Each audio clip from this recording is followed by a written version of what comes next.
emergency for the first time in about... This is Jim, and Receiving this message. We are Ken Jennings and John Roderick. We speak to you from our present, which we can only assume is your distant past, the turbulent time that was the early 21st century. Fearing the great cataclysm that will surely befall our civilization, we began this monumental reference of strange and obscure human knowledge. These recordings represent our attempt to compile and preserve wonders and esoterica that would otherwise be lost. So whether you're listening from an advanced civilization or have just reinvented the technology to decrypt our transmissions, this is our legacy to you. This is our time capsule. This is the Omnibus.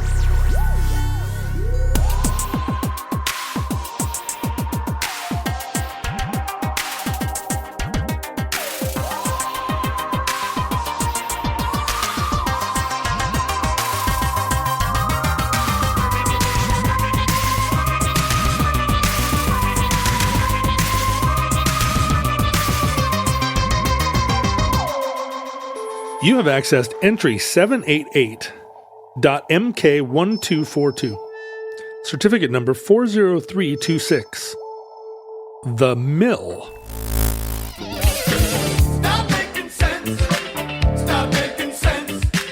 Stop making sense. Making sense. I have often thought that penny abolitionists should get David Byrne to do a Stop Making Sense campaign, but like make it CENTS, as in stop minting the cent.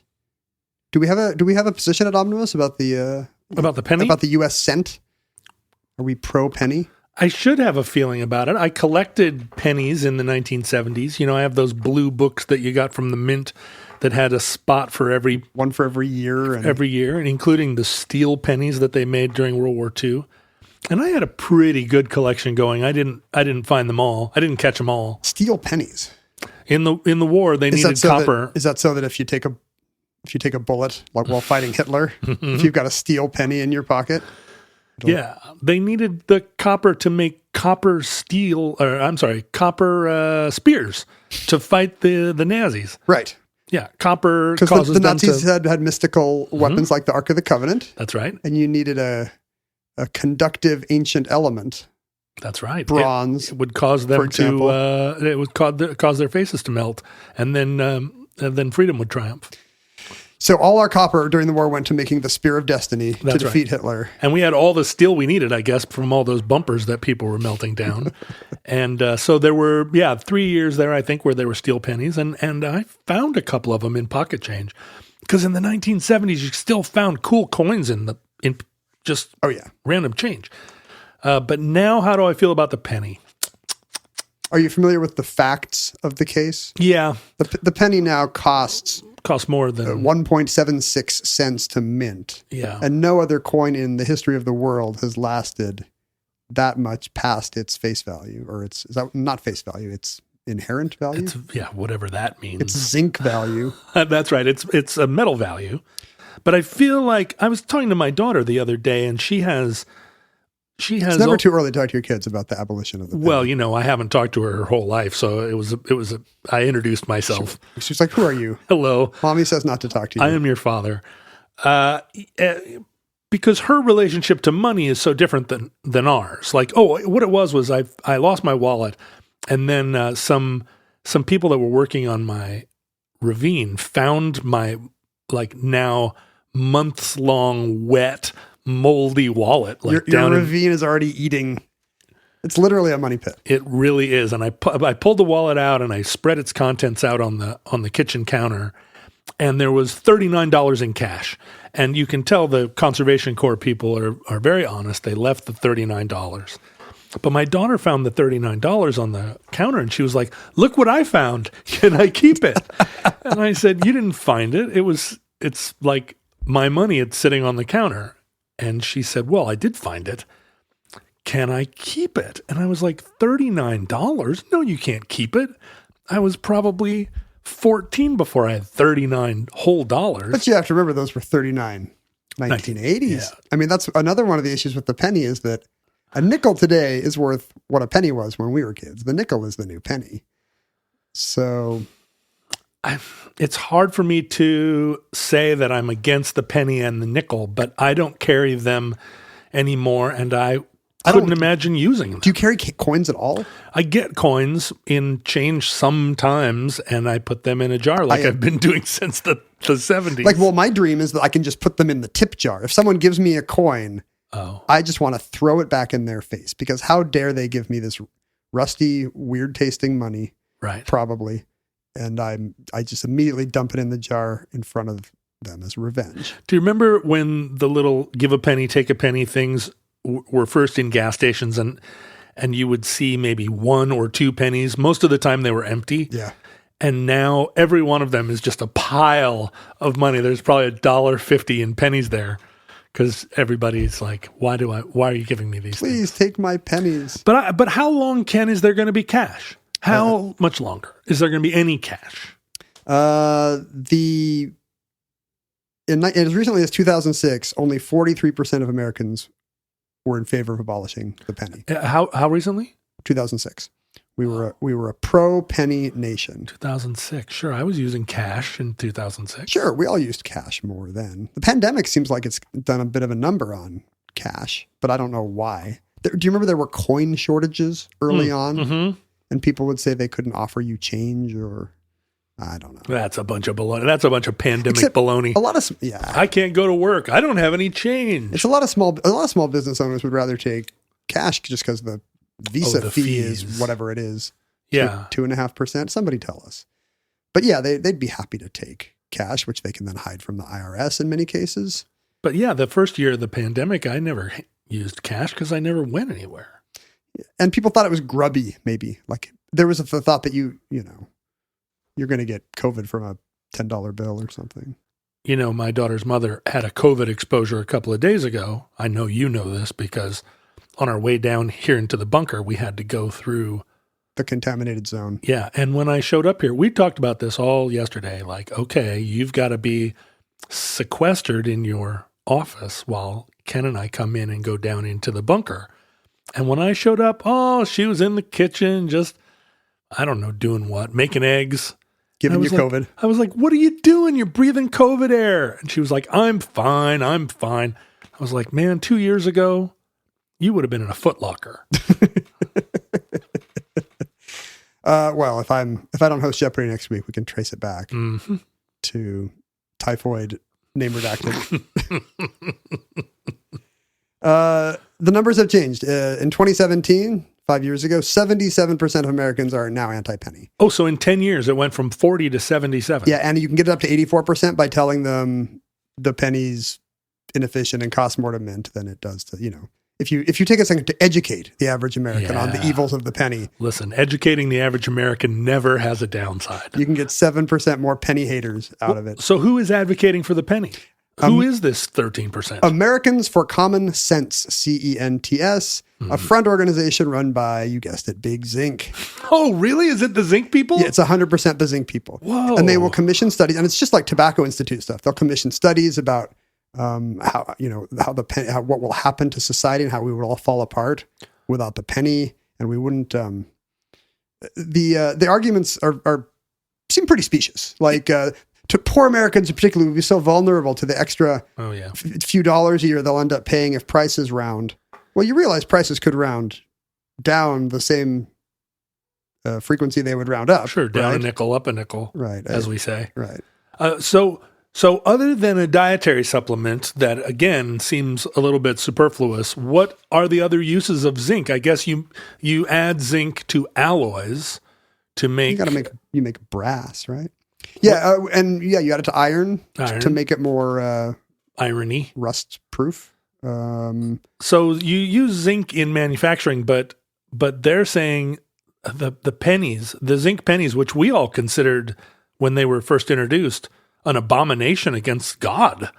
God wants copper pennies. God wants copper pennies. Now it's a zinc industry. You can really tell the taste difference, in my opinion, when you pop when you pop a penny in your mouth. That weird electric taste. It's just not the same as it was. What if you stick one in an outlet? One of the arguments against the penny, and there are many, is actually that babies and kids be eating them, and that's too much zinc for the little fella. Oh, the zinc is poisonous, whereas the copper would just... Copper go right through you. My sister swallowed a penny when she was little and was having all kinds of symptoms that my parents were afraid were some dread disease. Perhaps she'll die.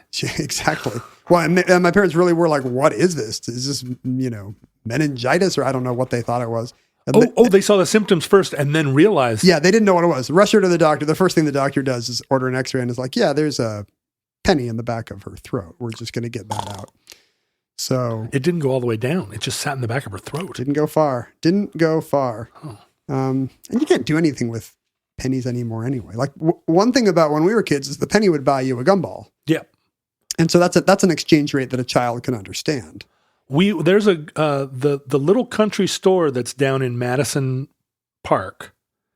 And it's not the store, it's the hardware store. He has a gumball machine. But I think the gumball machine takes quarters. No, it's not that bad. It may still be a penny. And we went in there and marveled at it. My daughter was like, "You mean you just put a coin in this machine and a gumball drops out?" A lot of places are running the scam where they made it a quarter, but they made the gumball slightly bigger. So now you're getting 0.3 of a cent worth of gum material instead of 1/5 of a cent, and you're paying a mere quarter. A friend of ours, I was at a friend's Hanukkah party, and she had bought some old drugstore gumball machines, which she keeps full of gums and M&Ms and whatnot. And they all work, and she's got a little take a penny, leave a penny jar there so that... How charming. And every so often she'll go in and I really wanted gumball machines. I'm not like some sharper image one to sit on your desk. I want an old... Well, that seems achievable I want an old gas station. A millionaire like yourself. Did you... I've made up a 20-point plan. I feel like this can happen for me if I just visualize it. Isn't this what the internet is for? Like send Ken an operating vintage gumball machine where the shipping is $1,100. I actually have not done any research on this. I guess I'm assuming the universe will just manifest a gumball machine if I have the right attitude toward them. I had one at one point, a working gumball machine in the early 90s. Because, it was the grunge you had years. Stolen it from I believe it was a stolen gumball machine because it was not the coin door wouldn't lock anymore. Let's call it that. But we also had, I think, a newspaper machine and maybe a parking meter. I don't know. It was a long time ago. Were you trying to make the robots from Mystery Science Theater? What were you doing with these? We were scofflaws. Gimmicks. Canada, once again, way ahead of America, abolished its cent in 2012. I didn't know that. I still have a lot of Canadian pennies. I was hoping to, on my next trip up there, convert them to one toonie. I don't know if there was a Euro-style transition period in which you would have had to hand over your 200th of a toonies, or if you could still try to persuade a friendly shopkeeper, perhaps the family from Corner Gas, to take your pennies in quantity. Do you remember when the Canadian dollar fell so far against the American dollar that people stopped taking Canadian coins? Over the years, you throw in a Canadian quarter with your regular quarters. Nobody complained. Do you remember the signs? Like growing up in Seattle in the 70s and 80s, McDonald's and Hershey's and whatever would have signs up saying Canadian coins accepted at par. Yeah. And usually I think because it was a slight profit for them, right? I don't think the Canadian dollar's ever exceeded the American dollar in value. Is that right? But it was a lost leader, like a generous... Hands across the sea. Listen, we're not going to nickel and dime you over a couple of Canadian pennies. You're our allies against the evil empire. But when the Canadian dollar was worth 72 cents, yeah, people got fussy. Bridge too far for Hershey's. I was like, this is no good. The last time the United States abolished a coin was in 1853 when we abolished the half cent. The halfpenny. The halfpenny. Halfpenny, I think we would say. Yeah. I don't know. I mean, I'm sure it was a happening when we got rid of the halfpenny. They got rid of the halfpenny because of inflation? That was the principal reason. It was no longer, we'd been minting halfpennies since 1793. Mm-hmm. And as you can imagine, 60 years later, it doesn't stretch as far in your monthly grocery budget, the half cent, as it once did. What's interesting about that is that fractional cents were legal tender. And in fact, that has been enshrined in the U.S. Code since the beginning. 0.5 cents a halfpenny. And even smaller. The Coinage Act of 1792 specifies the following four significant digits, you might call it, of U.S. currency. The dollar is the unit. The dime is the tenth, but it's spelled D-I-S-M-E. Oh, yeah, the desme. Yeah, it's French, I guess. And when you put the silent French S in, you can totally see the Latin derivation from decima or decimal. That's dime just means tenth with that silent S in there. And then the cent would be the hundredth. And then the Coinage Act goes on to say, of course, you got to have the United States mill, which is 1,000th of a dollar. Really? And then the act says, all accounts in the public offices and all proceedings in the courts of the United States shall be kept and had in conformity to this regulation. So this is like founding principle of American currency and regulation. It's proto-metric. It is. But it goes down to the thousandth. It goes down to the mill. Why? A unit you don't hear about much today. Is this some sort of banking sneakeroo where they're charging 1,000th of a cent in interest, but accrued over 1 billion people, it becomes a lot of money? I mean, that is kind of how, like the Richard Pryor con from Superman 3. Yeah, that's right. Oh, you've got me. That is kind of how it gets used a lot today. There are the industries where with big enough amounts, with enough volume, if you're multiplying by enough things, the thousandth of a dollar becomes relevant. But I don't know. I'm just imagining a bunch of old Enlightenment deists sitting around inventing their own spectacles and saying, look how mathematically sound the system will be. There shall be 1 to the negative second power, 1 to the negative third power, and why not, Benjamin, 1 to the negative fourth power. Is the 1,000th of a cent made of wood?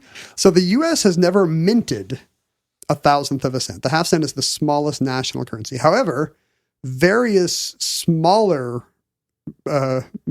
denominations, prefectures, various smaller locations, states and cities and, even businesses have minted their own tokens that they said would be worth 1/10 of a cent. And that continued into the 20th century. Like Chuck E. Cheese. Exactly. Except it would be like the state of Missouri or the city of Savannah, Georgia, and they would print their own tenth. This would be early on, but 1/10 of a cent made of wood or aluminum or convenience of the customer. If it's if a hardware store wants to sell nails for 3/10 of a penny, for your convenience, you can just pull out a pair of these, a few of these wooden discs from your pocket.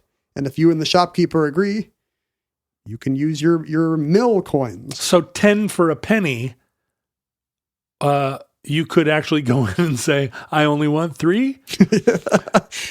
So I'm going to put this wooden thing in your gumball machine, but I want to slice up the gumball. Yeah. I mean, there was a time when coins literally would be fractionalized, right? Like a Spanish peso, Spanish silver.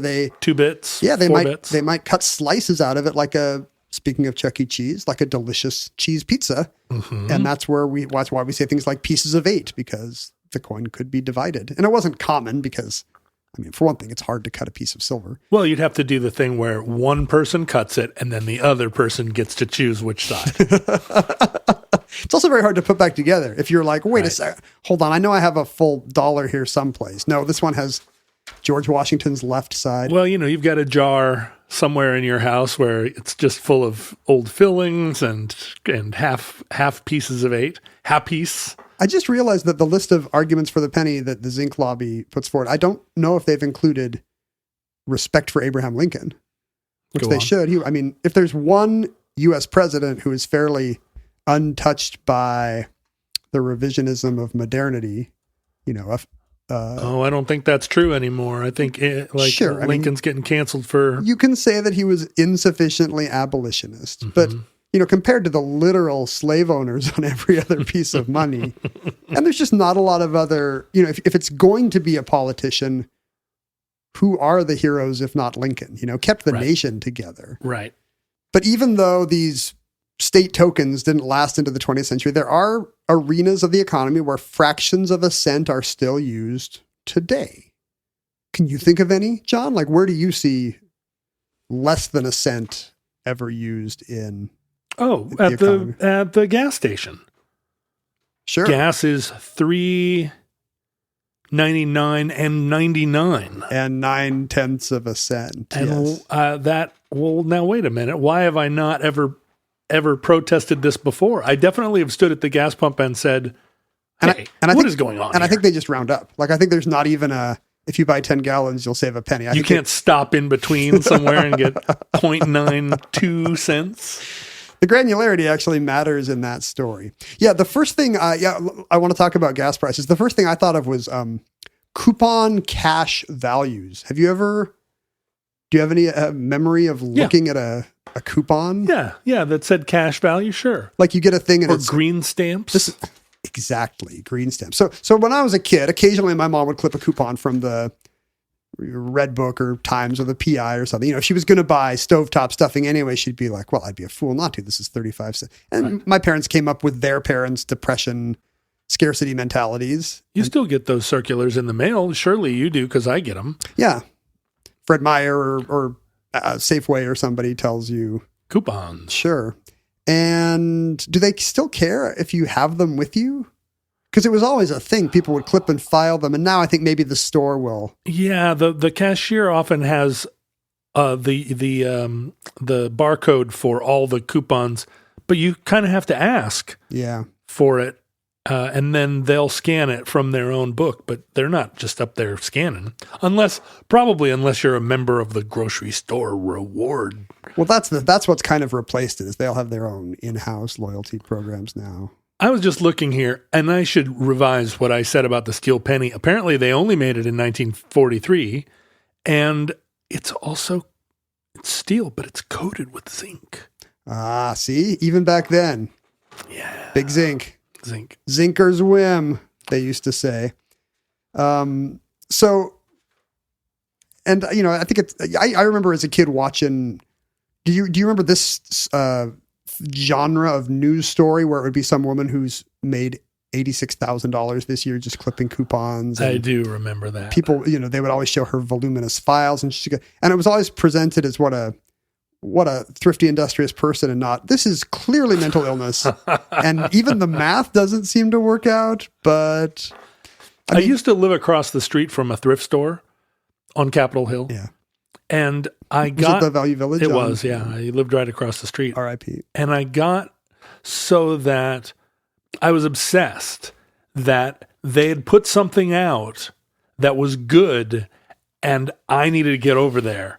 And so I started to go every day, and I started to go like in the morning and then in the night. Right. And it was like, I had to stop myself, like, wait, whatever the value is, whatever the treasure, it's not worth this devotion. And but I had to wean myself off of, that is basically a version of coupon clipping. It is. It becomes its own pleasure, right? Yeah, right.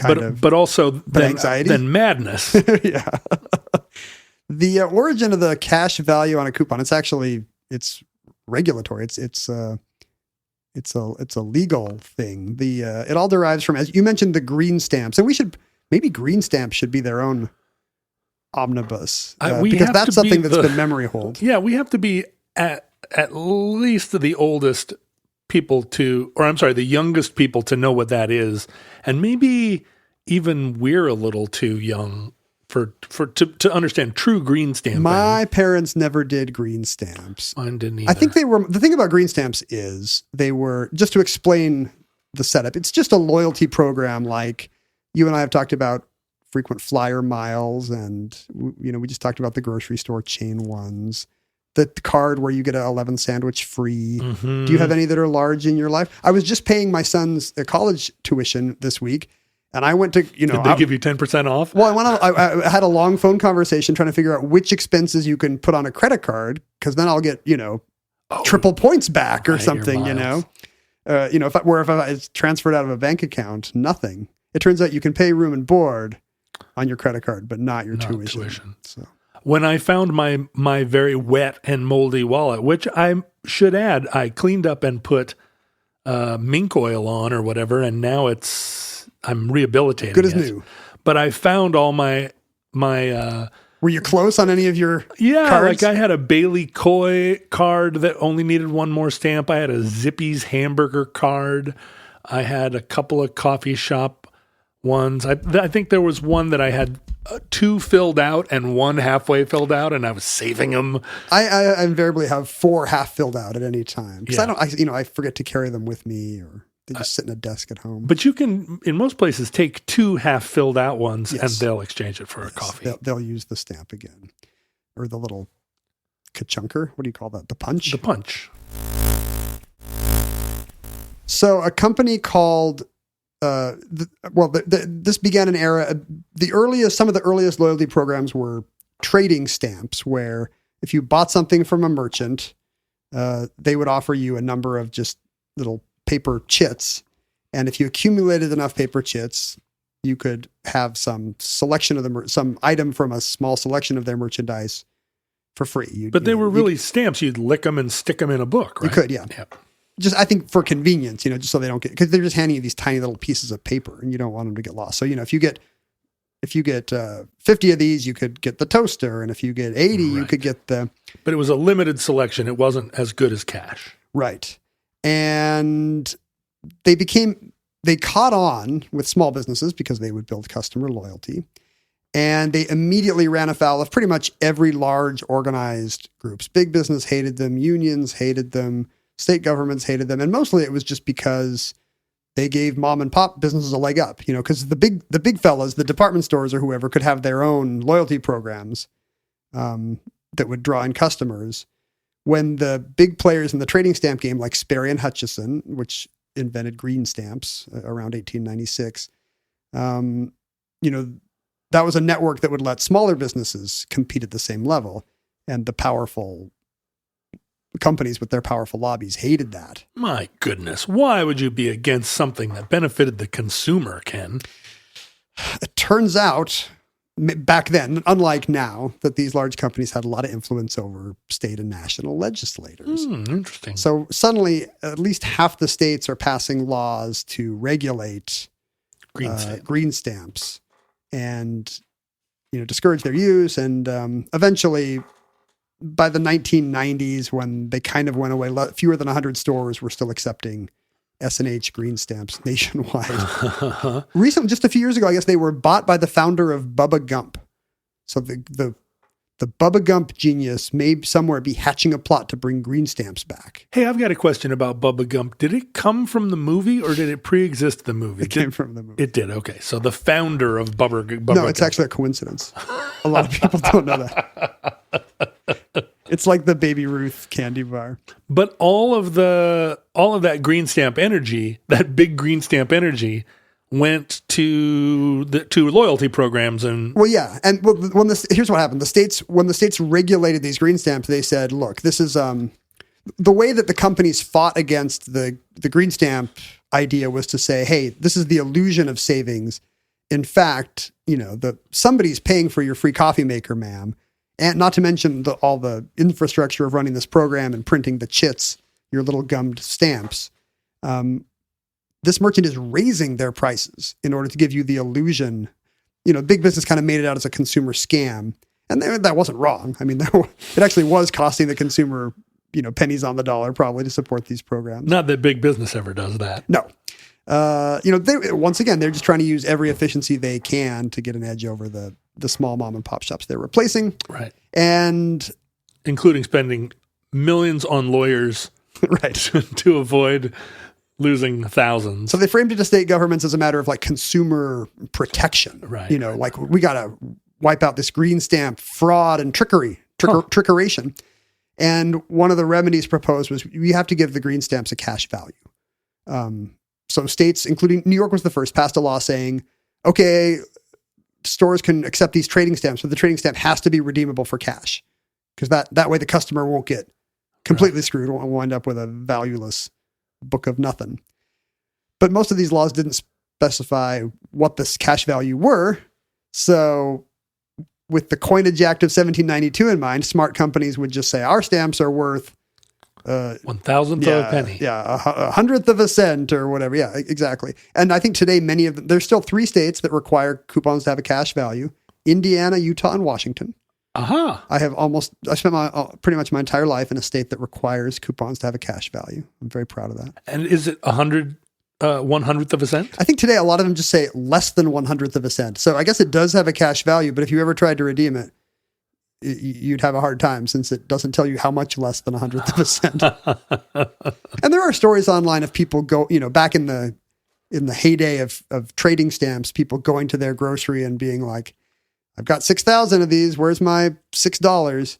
Right. And being told, you're going to have to take that up with Sperry and Hutchison that runs the program. And I think the trading stamp companies would shell out if somebody, for some reason, here's your $6, wanted the cash value. But anyway, to this day, coupons are valued in mils and not cents. There are some other kind of industry specific ones, like in the electric power industry, the unit of power is still 1,000th of a dollar or a mil per kilowatt hour. Really? Yeah, you're paying electricity on the mil per kilowatt hour. I assume just to have the granularity they need. That seems like a heck of a value. A kilowatt hour for 1,000th of a cent. Having an electric car makes me think about kilowatt hours, a unit that previously was just something I had to cancel out in high school chemistry to get the stoichiometry to come out right. And yeah, as the father of a daughter, it really matters because of the light bulbs that are left on all throughout the house. Usually when people say, as the father of a daughter, something terribly regressive is going to come out, but you just want them to turn off the damn lights. Please. And close the door. You know what? Yeah. This morning, she was making breakfast and she walked away from the refrigerator with the door open. I was like, sweetheart, this is beyond the pale. My kid wants to get a driver's license. And I'm thinking, this is the kid that cannot put a piece of clothing in the hamper, but will drop it on the floor 6 inches from the hamper. Like, this is the decision making that's going to go into a left turn. It's terrifying. Stock prices are still sometimes down to the 10th of a cent. Tax rates, because the government needs to make small adjustment in a tax rate is a big difference to both the consumer and especially to the government. So cigarette taxes usually have a 10th of a cent. Property taxes always do. So this really does add up at some level. Otherwise, It would have been simplified. Although I guess it doesn't matter. Who cares once the machine is in motion? Why would anybody reform it? In these giant industries like electric power and state property taxes, this is the Superman 3 thing where it adds up. Sometimes it is just psychology. I don't even know how this would pay off. Back in the 2000s, the 99-cent store. Yep. Have you noticed, by the way, that a lot of the dollar stores, the latest bout of inflation have made them all $1.25 stores? Yeah. The 99-cent store, which is I think a California dollar chain, started to sell some of its stuff for 99 and 99/100ths of a cents. So 99.99 cents, which was effectively $1 because nobody carries 99/100ths of a cent with them. But if you bought 5 items, would it calculate and you would technically be... Well, how many would you have to... You'd have to buy wouldn't you have to buy like 100 items to save a penny? Equal a penny? And yeah, I think they were just effectively ringing it up at $1. Yeah. So I don't even know what the point is of that. Well, it's like Nadia Comaneci winning a 10 at the... There was no room. Yeah, the machine doesn't do it. Well, speaking of the machine, you mentioned the place most of us see the mill the most often, which is on gas station marquees. In the United States, gasoline is always Biz sold. marquees, as they're known. Just a friend. Gas is always sold in tenths of a cent, or in dollars and a 9/10 of a cent fraction per gallon. And in fact, we had somebody once suggest this as an idea for an omnibus. What? You should do a show about why gas is 9/10 of a cent. Oh, no, why gas prices always end in a 9. And I said, well, it doesn't. It's just, that's a less than a cent in the right-hand column. And the person was like, oh, I never noticed that. So adds up. Yeah. It's not less than a 9. It's what's less than a cent. 1/10 of less than a 1. This goes back to the Great Depression. Oh, Gas at the time, gas in the 20s was selling for 20 to 30 cents a gallon, which honestly is probably about what it is today with inflation, maybe even a little more, right? when did you first start buying gas for yourself? After you moved to the States? Yeah, I feel like it would be mid 90s. I'm in college. That was in the middle of that artificial trough where it was like back under $1. like $1, yeah. When I was in high school and first got my driver's license, gas was well under $1. Mid 80s. Isn't that something you notice in movies now? Like Yeah. somebody drives past a gas station and immediately I'm like, 68 cents a gallon. Yeah, pretty cool. I don't know why I'm looking at that, But I have no idea. Like you seem pretty good at calculating inflation from the 1920s to the present, because you routinely say things like, "Oh, that's about worth it." I feel like the rule of thumb I usually use is that it's been about tenfold since World War II, maybe. Like somebody's going to send me corrections, and there is a consumer price index. There's a U.S. website where you can type in a number and it'll tell you what the inflation rate means. So 40 cents in 1940 is worth $4 now. Yeah, and I mean roughly. I mean that's I'm probably within a decade there. So before the Depression, that's probably the spending power of $5 or something a gallon, right? $4 or $5. If it's 20 cents a gallon, yeah. I guess maybe Call it a little $3. less, $3 to $4. Yeah, But that's kind of what we were paying before the weird bump, the availability bump. the AB we call it. But then prices fell in the Depression. People were buying less gas. Gasoline petro concerns were desperate to sell. Prices fell throughout the Depression, and at one point were under a dime. Like gas was like 9 cents a gallon. Ooh. So that gives you a granularity problem when the most you can move your gas price by is by like a 1/10 of the value of a gallon. Right. If your choice is 9 cents a gallon, 10 cents a gallon, or 11 cents a gallon, you don't have a lot of room to maneuver. And two other things happened. Second, the government passed the first gas tax. In 1932, the U.S. passed the Revenue Tax Act of 1932. Catchy. We didn't do acronyms, I guess. This is why you can't tax the gas. This is why you can't tax the poor, John. And the tax was fractional. At first, it was 1 1/10. No, sorry. At first, it was just 1/10 of a cent. It was a mil per gallon, which again would require gas stations to either eat that or make a fractional price. And eventually it was raised to 1.5 cents a gallon, I think in fairly short order.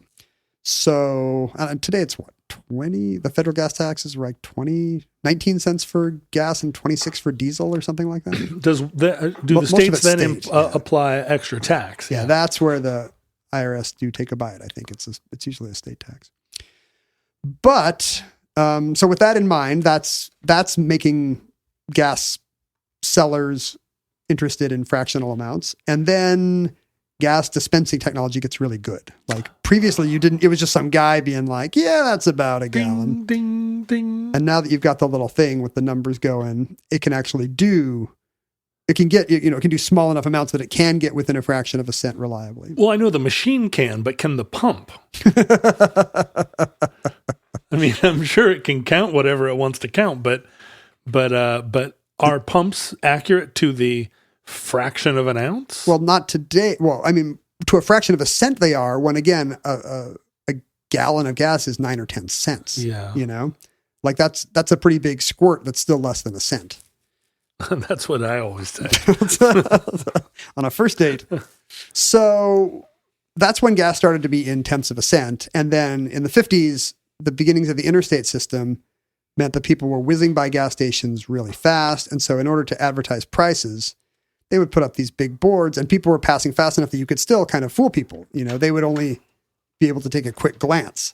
And I think that's when the tradition started of, it's not just 0.3 of a cent or 0.7 of a cent. That's when it started to become standardized at 0.9 of a cent, because studies had shown that consumers would look at the most significant digit and they'd be more likely to buy a thing that was $19.99 than a thing that was $20, at least then. There were two other times in U.S. history when that 0.9 of a cent thing went away, or at least we moved away from the tradition. One was the price freeze on gas in the 70s oil crisis. Nixon froze gas prices and turned gas prices away from the free market because Nixon was a compatible with Marxism. Sure. As we all know. Absolutely. He loved price controls and collectivization. He turned it over to like a government mandated formula. And that formula did not take salesmanship and 0.9 of a cent into account. So in 1973, during the gas freeze, suddenly gas would be like, and 0.7 of a gallon, or and 0.7 of a cent, or and 0.3 cents, or, and then the other time was in the state of Iowa between 1985 and 1989, when the state decided to ban fractional gas prices. And got rid of the... It's a progressive state sometimes, Iowa. Yeah. I guess those stubborn Hawkeyes were tired of getting taken at the pump by that partial cent. So, but it only lasted a few years. Have you calculated how much the oil companies make from their one extra penny over what they appear to be charging? We need to ask Richard Pryor. Here's one test case. In 2006, a Palo Alto gas station owner got tired of the 0.9 of a cent thing. I think as he was ornery and thought this is a stupid tradition. Such an ornery thing to do. My customers, I'm going to go my own way. Right. I'm imagining a cranky guy who has owned this mobile station for 60 years. In the famously Marxist town of Palo Alto. Must have been East Palo Alto. Maybe he's some wonk. Maybe he's some Caltech wonk. I don't know. Or not Caltech, Stanford wonk. And he decides he's going to get rid of the 0.9 and his customers will love him for it. Is he going to round up or round down? He just gets rid of it. And he finds that he starts losing $23 a day when he does the math. He's not making it up on volume. Nobody even notices, basically. People just come in and fill up and pay him $23 less a day. So if that's one guy for one day in Palo Alto, I mean, you can kind of imagine that it's a difference of millions for the international oil and gas industry. The psychology of the 99 cent thing, though, is changing. What do you think when you see a price that's like $6.95? Are you like, oh boy, this is less than $7? No, I don't register it anymore. I just round up. You're just like, this is $7. Right? Yeah, I round up. If somebody says it's $16, I'm like, it's basically $20. It's almost become, so this one thing that's happened is it's become a marker of status. People have associated the and 95 cents or and 99 cents with discount brands. Oh, so that they actually, on some levels, they prefer a whole number price. Like if you go to a restaurant now, it's much more common. A nicer place will be like, the ribeye steak is $36. Well, that's the first place I remember seeing it was the sort of daily sheet at a nice oyster restaurant, and it just had a single number with no dollar sign or fraction. It was just 14. Yeah, you were like, whoa. Because to say $13.99 would connote a kind of chintziness that's inconsistent with ordering oysters, right? Yeah, right. But the other thing that happens is that some consumers like having the 99 cents because they feel like, oh, this is the kind of place that gives me a good deal. This is the kind of place that's careful with a penny and is not extravagant. And I now associate that kind of amount with savings. And so it's kind of stuck around on that basis. But that was a 2003 study. But a 2021 study, new study from Ohio State, has shown that one downside with those values is they make customers less likely to upgrade. They had like a espresso stand sell one size of latte for 99 cents and then the next size up for $1.20. And then they would swap the amount. So then it would be 75 cents and $1.01 or whatever. And as they tweaked it, they found that because people perceived that they were getting a discount at the 79 cent or 99 cent level or whatever, they would not want to upgrade because it would seem like a bigger jump to the next tier. I find myself having to calculate that sometimes. And when is it? There is a time when I'm trying to do some math on what's a better value. And it's, it's at the level of a coffee. Yeah. Where it's like, well, wait a minute, this is 30. It's the supermarket where they break it down how much it is per serving. Oh yeah. So you're looking at two different stews and it's like, this one's per ounce. And they often do a fraction of a cent. This one is 35.4 cents a serving. And I think it's often because the differences are so small. They want to make their store brand one look good, but it's still you're still saving 0.2 of a cent over the Del Monte. Yeah, because that one's 16 ounces and this one is 12 ounces. And I do sit sometimes and try and calculate those fractions of a cent when I'm adding things together. And it's very, very frustrating. I have to admit that's sometimes a pleasurable moment for me. Is it? Yeah. And then I get asked to leave the supermarket. Yeah. No, like just, I think I might have inherited some of my parents' scarcity mentality because I like looking at a shelf full of kidney beans and being like, I get the bigger size. Well, see, I do like that. 18 cents this is now 18 cents an ounce. I do enjoy that. Or whatever. That's a good time. Yeah, right. Oh, well, because then you realize like, oh, the brand name is a lot more expensive. That Tully's coffee is 75 cents a serving. I do it with movie theater popcorn too. I mean, that's one where like the differences between the tiers is so much less than from no popcorn to a small that they really do have you. Yeah. It's like, oh, do you want $6 for a tiny one or $7 for a big one? And then you're like, well, it's only a sixth the difference. It's between $13. When was the last time you went to the movie? You go to the movies all the time. What are you talking about? It's true. I don't really buy popcorn though, because I find that I just eat it compulsively. Yeah, that is the true joy of going to the movies. It's gone before the movie starts. Compulsive popcorn. And then I feel sick. If you buy the big one, you get free refills. Anyway, legislators have been trying to get rid of the penny since 1990 at least. Oh. So we're in our fourth decade of trying to get rid of the penny. But even if the cent goes away, the mill is still codified in U.S. law, a denomination we never think about or use. If we got rid of the penny, what would it save the U.S. Mint and the federal budget in a year? One organization that campaigns against the penny estimates an $85 million savings annually. So that's like half of a stealth bomber. So 85 million, it's going to save the government, but then it's got to also be helping small business and big business because they don't have to calculate. They don't have to carry these pennies around. They would like it. Although maybe some of them would, and some of them might lobby for it just because they would enjoy the gouge of being able to just be, raise all their prices to the nearest nickel. Right. I mean, perhaps the free market keeps some of that down, but just the wear and tear on the roads from all those Brinks trucks carrying huge bags of pennies. Once we're not making pennies anymore, we can pave all the roads with zinc, with beautiful galvanized steel zinc. And that concludes The Mill. Entry 788.MK1242. Certificate number 40326.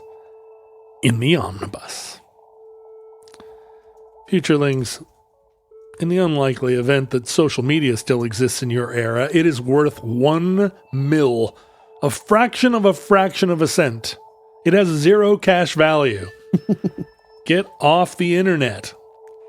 Facebook, Twitter, and Instagram, in the case that you are ignoring me and are going to stay on there, you can find us at Omnibus Project, at Ken Jennings, at John Roderick, where periodically I will push my Patreon. You can email us at theomnibusproject@gmail.com. You can support our show, and we appreciate your support, at patreon.com/omnibusproject. There are lots of cool benefits from supporting the show there, including a monthly addenda episode where we review your reader mail and other benefits besides.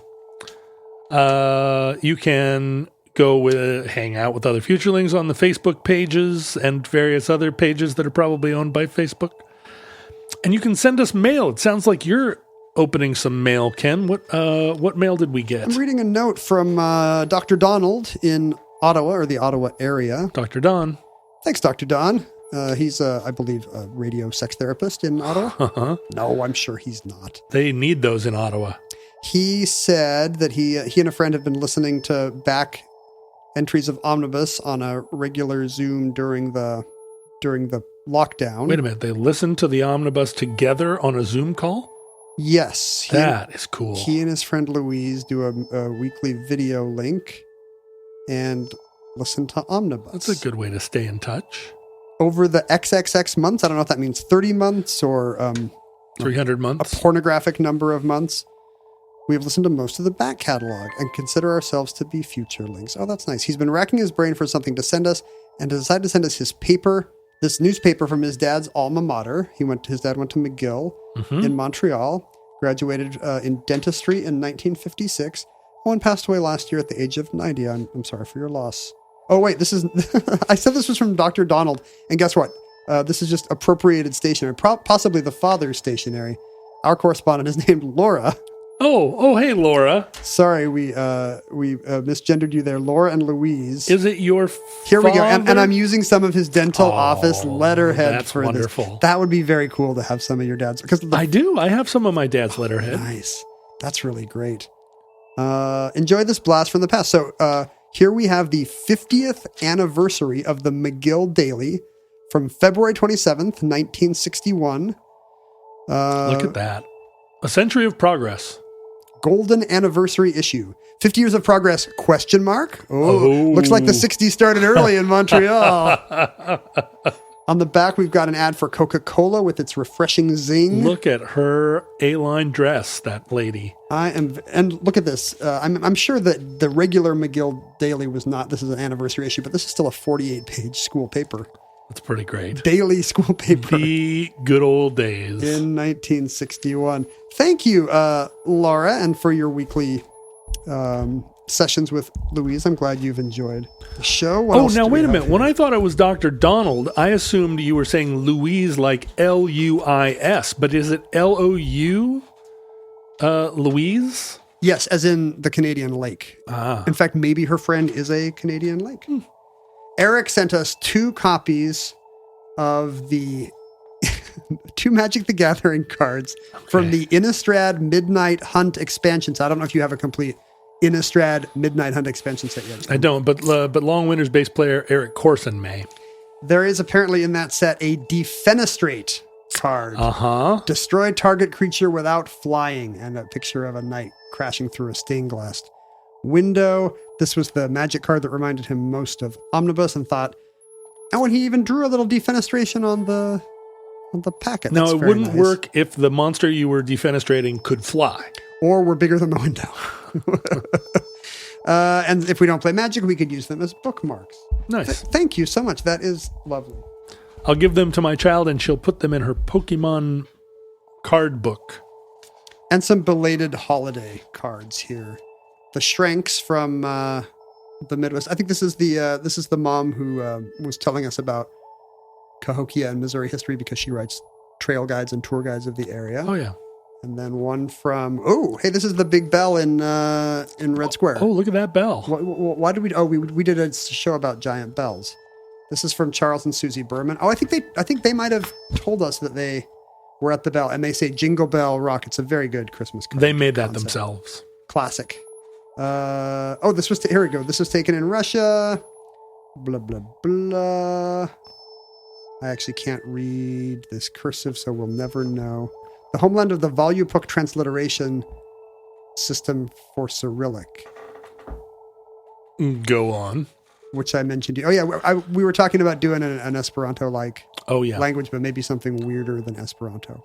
We have debated whether you would enjoy the joke or would ring a bell. See, there you go. It's got an omnibus tie-in. They're clever, and they're very punny like you. Thank you so much for these lovely gifts and bookmarks. I'm going to spend some time catching up on Montreal in 1961. Maybe that hot French-Canadian lady that Don Draper marries is going to be in here. So anyway, if you have stuff to send us that's pun-filled or vintage, send it to 55744, Shoreline, Washington, 98155. And even better if it has an old-timey ad for Molson in it. Please send us all your vintage Molson ads. Look at these skiers. They're so jealous of the guy in the lodge who's back with his beer. Oh, I love it. Listeners, from our vantage point in your distant past, we have no idea how long our civilization survived. We hope and pray that the catastrophe fear may never come. But if the worst comes soon, this recording, like all our recordings, may be our final word. But if Providence allows, we hope to be back with you soon for another entry in the Omnibus.